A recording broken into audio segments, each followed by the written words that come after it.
Hi everyone, welcome back to Math 11. So in this video we're going to be looking at z-scores. So what are the z-scores? Well, in your textbook on pages 592, 593, which is at the back of your textbook, you're going to find 2 pages of tabulated values. And it's going to look exactly like this. So this is actually a photocopy from your textbook.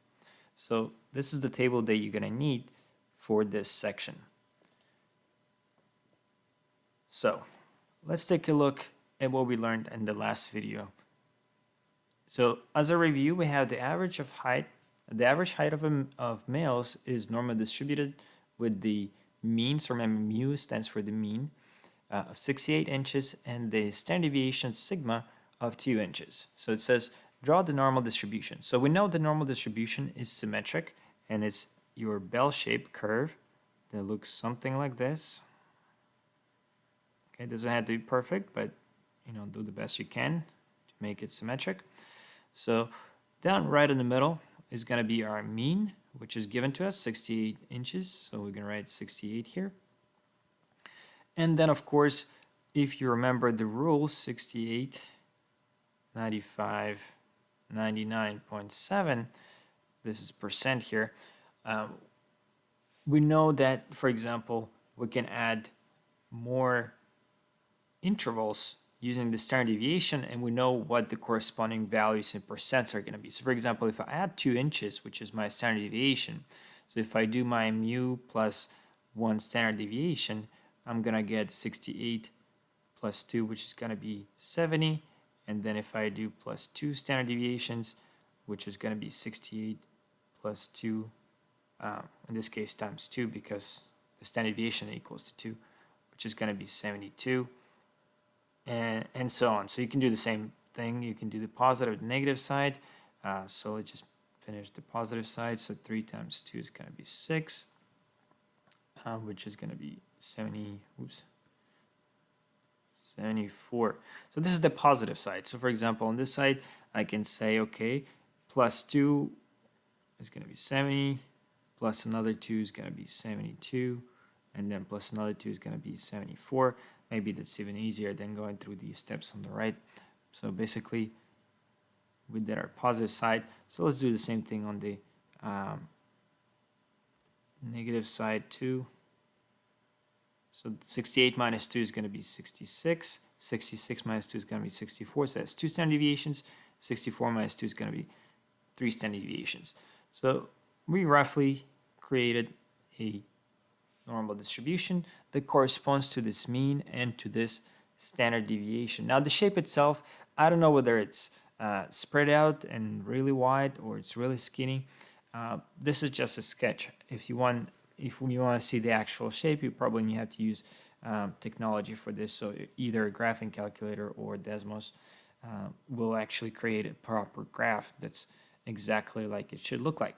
But again, we're not dealing with the actual function for this, which is learning how to use this. So the question B then says, find the percentage of males between the height of 66 and 70 inches. Now, because we already added the values here for up to 3 standard deviations to the left and to the right, 66 to 70, we're looking from here to here. Now, this corresponds to negative 1 standard deviation to the left and then positive 1 standard deviation to the right, which means in our case, we're looking for the values that correspond to so remember, this is 34%, and this is 34%. So in this case, we end up with 34% plus 34%, which in total is going to be 68%, which is, again, from negative 1 standard deviation to positive 1 standard deviation, that corresponds to 68%, which is, again, you can use the rule for this because the numbers match exactly our positive and negative 1 standard deviation. Same thing applies to number 2. The question says 62 to 72. Now 62 is all the way down here, and then 72 is down here. So here we go from negative 3 all the way to positive 2, which means that we can add the percentages using the 68, 95, 99.7 rule and basically answer this question. So in this case, we go from, so here we went from negative standard deviation, just 1, to positive standard deviation. In this case, we go from -3 standard deviation to +2 standard deviations.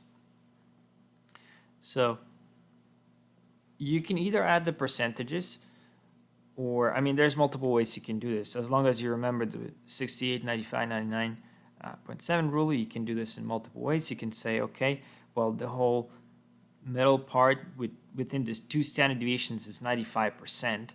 And because I'm going 2 standard deviations plus 1/3 to the left, I can add a little bit from the left. So again, if you look back in your notes from last video 5.4, here's the diagram from last video.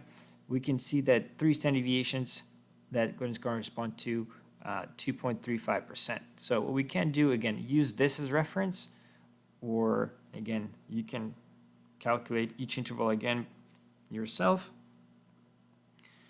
So what I'm going to do, I'm going to use the reference from last class. I'm just going to add each percentage. So I know that this is going to be 13.5%, and this is 2.35%.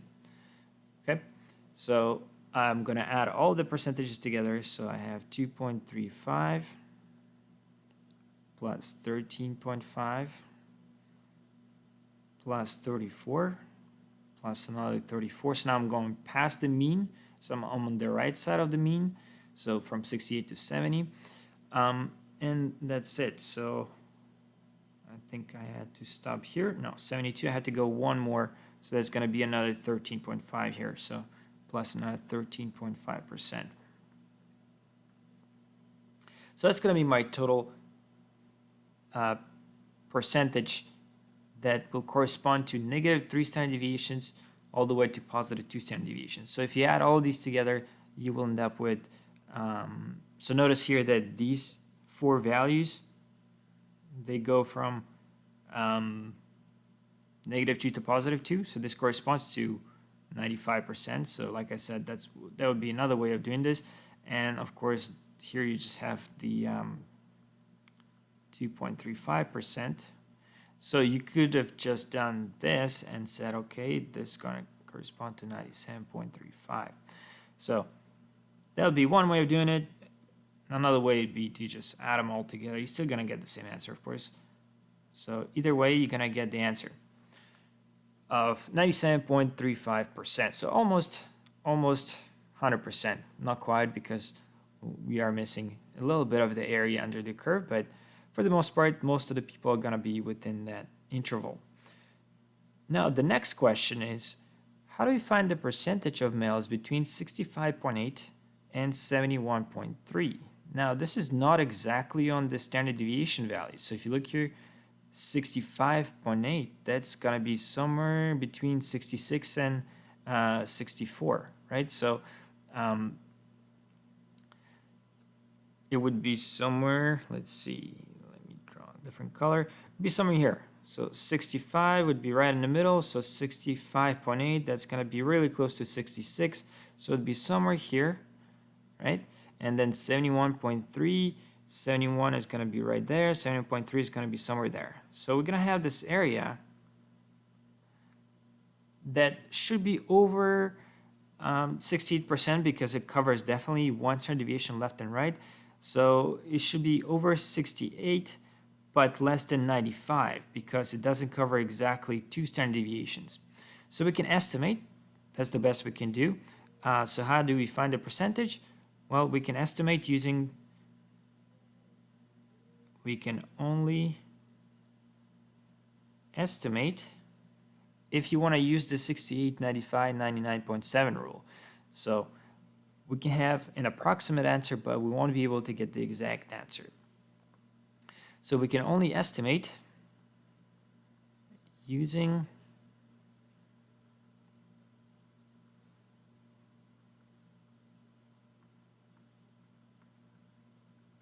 the 68, 95, and 99.7 rule, which, if I look at it, I want to say, because this has to be 68%, and we have a little bit to the left, and then definitely more than half to the right from 70, so that should be at least 7% there from just here. That would be at least 7%, and then a little bit more there. So we're looking at around 68 plus 7, so that's about 75 plus another few percentages here that we need to take into account. So somewhere around 75 to maybe 80 something. So let me just say somewhere, let's just say 80%. So that's my estimate, around 80%. Okay, but I don't know what the exact value is. So that's the limitation of the rule. It helps you to get the answers quickly if you have the standard deviation exactly on the value, right, that you're interested in. But if the values are a little off, then you start to estimate. And it's not as easy to estimate from this type of curve because, it's not a linear type of graph, right? It's a curve that the left and right side are not always going to be the same depending where your values are. So you're not going to get always a good result from this. Now, of course, we can use technology for this.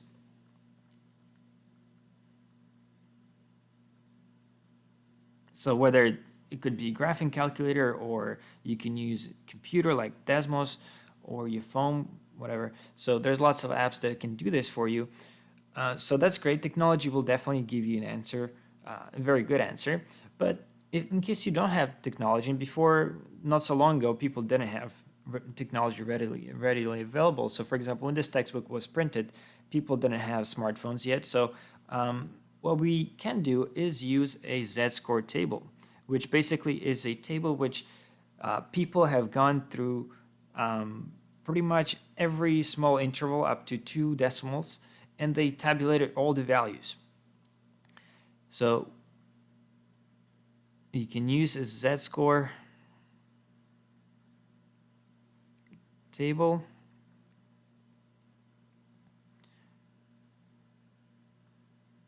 Which contains tabulated percentages.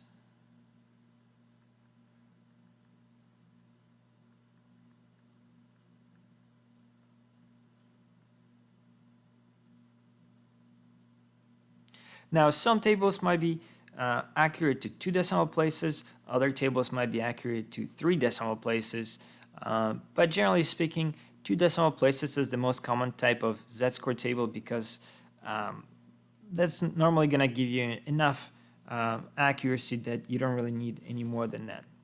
So let's see how we can use the z-score table to answer questions like these where you can't use the rule to answer it right away. And let's say you don't have access to technology. Now, before we do that, let's talk about the z-scores. Now, the standard normal deviation, standard normal distribution rather, sorry, the distribution itself is always symmetric, right? It's always going to be the bell curve, but you can have skinny distributions. You can have, so you can have something like this. You can have something that's really wide. There is no one standard deviation that's going to match your data, right? So your data can be any value. It doesn't have to be the height, can be the mass of something, can be, like I mentioned, IQ scores or blood pressure values or whatever. So your mean is not going to always be the same.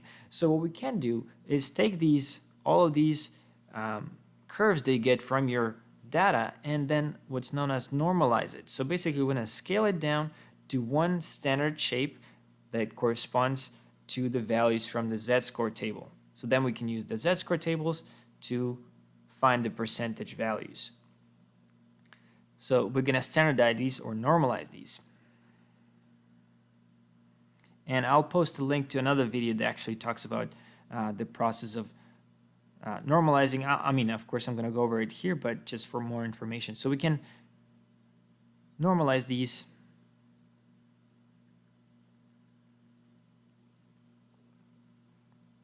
Which basically means to scale them to one size. Okay, so we're gonna scale it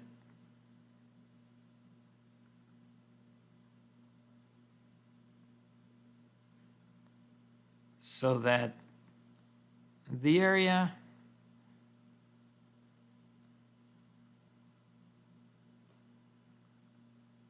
under the curve is 100% and the mean is 0. So that's really important.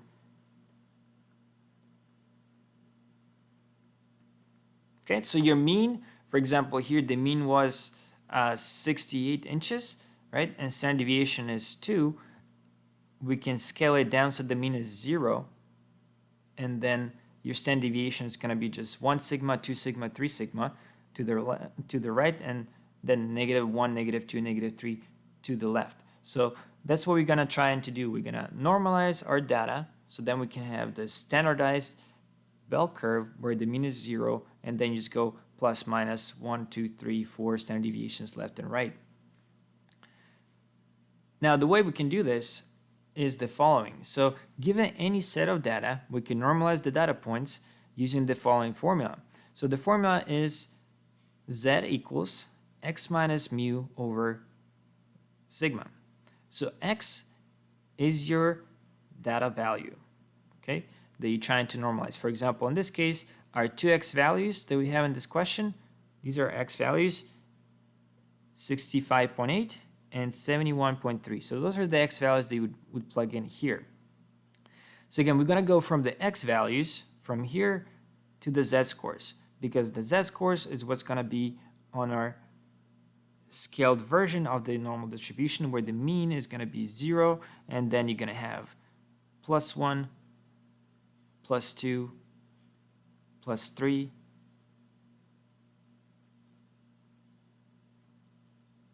okay, that's going to be your standard deviation. So it's a lot easier to work with stuff like this than with all of these values here. So we're going to scale it to fit the z-scores. So this would be your z-scores here.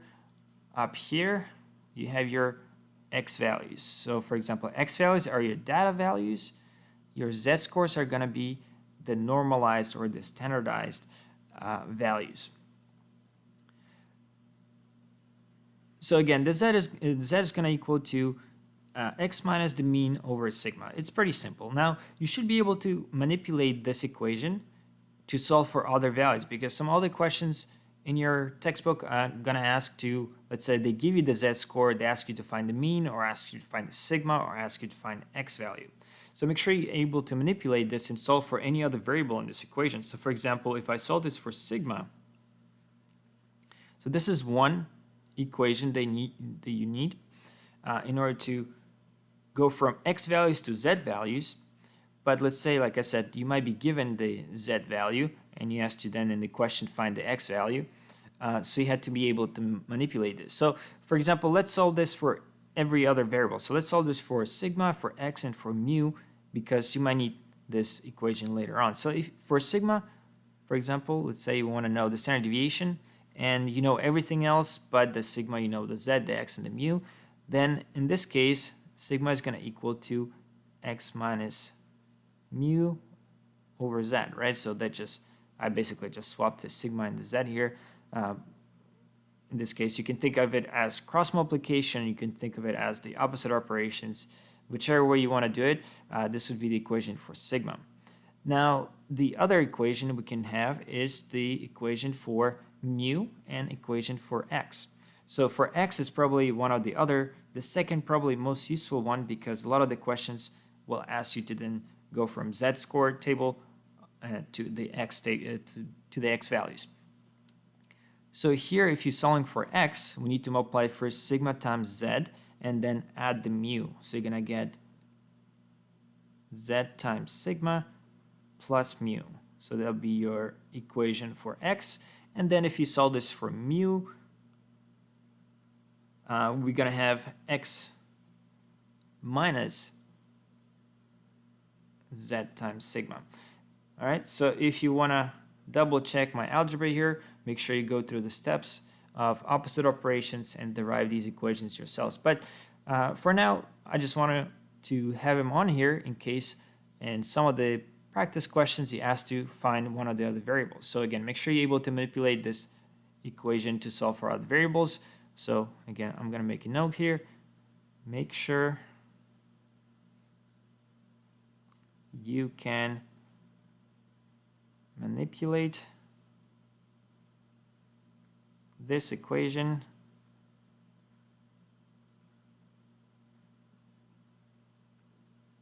to solve for other variables, okay? Because like I said, not every question is going to be just about finding the z-scores. It might ask you to find the x value or the mean or the standard deviation sigma. Okay, so now that we have an idea what to do, how to go from x to z, we're going to use this equation right here. We have our two x values, 65.8 and 71.3. So let's see what we can do. So on the next page, the example continues. Basically, it says using the formula above, find the z-scores for x equal to 65.8 and x equal to 71.3. All right, well, let's write down our equation. So let's write the equation on this page so I can see it and you can see it. So z equals x minus the mean over sigma. So that's the equation that we want to use here. So let's do this in two different colors. So we have x equal to 65.8, 65.8. So our z value corresponding to this x value is going to be the following. So x is 65.8 minus the mean, which in this case is the mean was 60. Let's write it down here. Mean was 68 and sigma was 2. That's from the example. So minus 68. Now these are inches, so you can actually write the units here as well. So this would be inches, this would be inches over the standard deviation, which was 2 inches, right? So let's add the units. As you can see here, the inches will actually reduce away. So you end up with z-score, which is unitless. So the z values are without units. Your x values could be whatever unit you're concerned, whatever units you're working with. In this case, it's inches because we're talking about height. So we find the value for z, which happens to be negative 1.1. So that's going to be our first z-score. So our first z-score is negative 1.1. Now let's do the same thing for the other x value. So this is going to be our x equal to 71.3 and calculate the z-score for this guy. So we have 71.3 minus 68 over 2, and this gives us positive 1.65. All right, so now we have the z-scores. Now the next step is to what are the corresponding percentages. So what is the area under the curve that corresponds to these z-scores? So if you have a curve here, normal distribution curve, remember this is your mean, which is going to be at 0 if you're talking about, so this is your z-scores here, not x, your z. We're going to have 0 here. We're going to have 1, 2, 3, 1, 2, 3.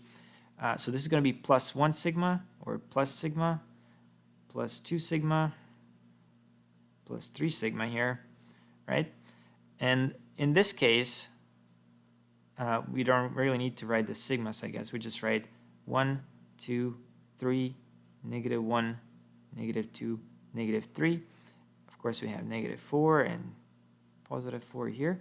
The z-scores that we have are negative 1.1. So negative 1.1 is going to be somewhere here, just past the 1. So be somewhere right here. And then positive 1.65. So 1.65 is going to be somewhere here. Okay? So what is this area between these lines? So that's what we're trying to find. So now that we have the z-scores, we have to use the z-score table to find the corresponding values in percents and figure out what that area is equal to. Now my guess was, so my estimate, what did I say? I said it was around 80%. It was about 80%. Now again, this is no longer x values, this is z values, so we're going to use the z-score table. Again, you have the z-score table in a few different places. It's in your textbook. I put it up on Teams, so you can look at this file right here. Now you have just the z-score table, left and right side. And I also put it here, but this is maybe not as high of a quality because this is a photocopy from the textbook. But anyway, let's see what we can do here with the z-score table. So the way the z-score table works, if you look right here, there's an example. It says to determine the percentage of data with the z-score equal to or less than a specific value, locate the z-score on the left side of the table to match it with the appropriate second decimal place on the top of the table. For example, if you're looking for z equals to negative 1.15, you have on the left side, you have all the negative values. So 1.15, so the first decimal is going to be in this first column, and the second decimal is going to be at the top row. So if you look here, the top row shows the second decimal. So the first decimal is 1, the second decimal is 0.05. So that's why these are in red, because that's the example that these guys are talking about in the textbook. So negative 1.15, so negative 1.1 is right here. So that's why you start with the first decimal, right? And then you find your second decimal, which is this guy. And then where the two meet, you're going to find the value that you're interested in. And this is in decimal form, but you can always convert it to percent by multiplying by 100, which means that the area to the left of this value, it's always going to be from the point to the left, is going to equal to 12.51%. So notice here, they show that they shaded the area to the left, not to the right. It's always to the left. Now, if you are looking for the area to the right, you can do 1 minus this to get the other side, because overall this is 1 or 100%. So you can always do 1 minus whatever the value from the left to get the right side. But we don't care about this value. We care about our values. So let's see what the values that we need to find. We need to find negative 1.1 or negative 1.10. We can add a 0 here because the z-score table has 2 decimals, so we can add the 0 there, right? So those are the values that we need to find. And find the corresponding percentages. So negative 1.1.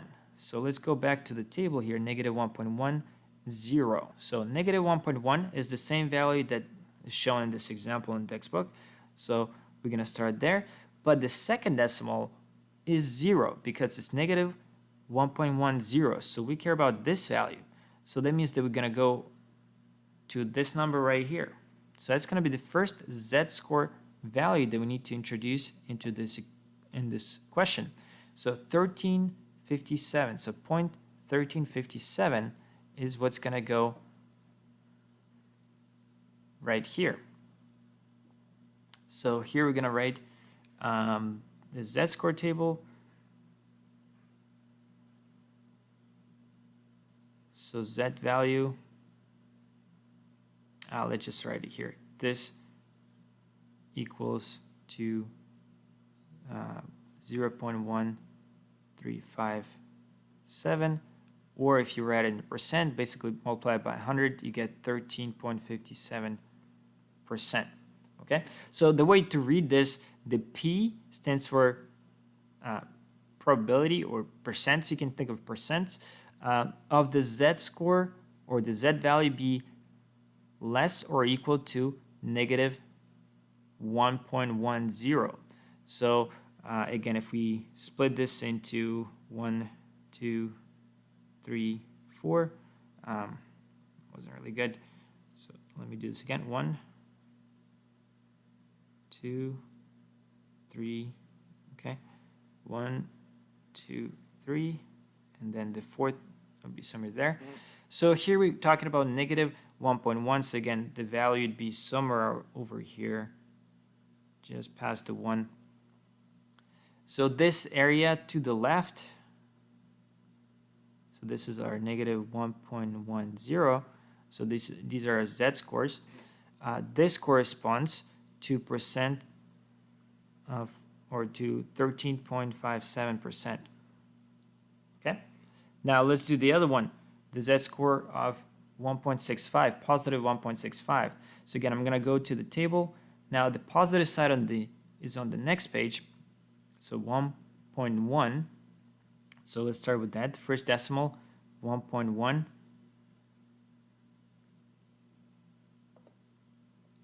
Or sorry, was it 1.1? It was 1.65. So 1.6 would be here. And then the second decimal is 5. So I'm going to go there. So I'm going to go follow this row. And the percentage is going to correspond to is 95.05. So that's going to be the value I need to write down. So 0.95. So this corresponds to 0.9505 or 95.05%. Now let's draw this out on our distribution here. So again, these are z-score values here. So of course, you're going to have 0 in the middle here.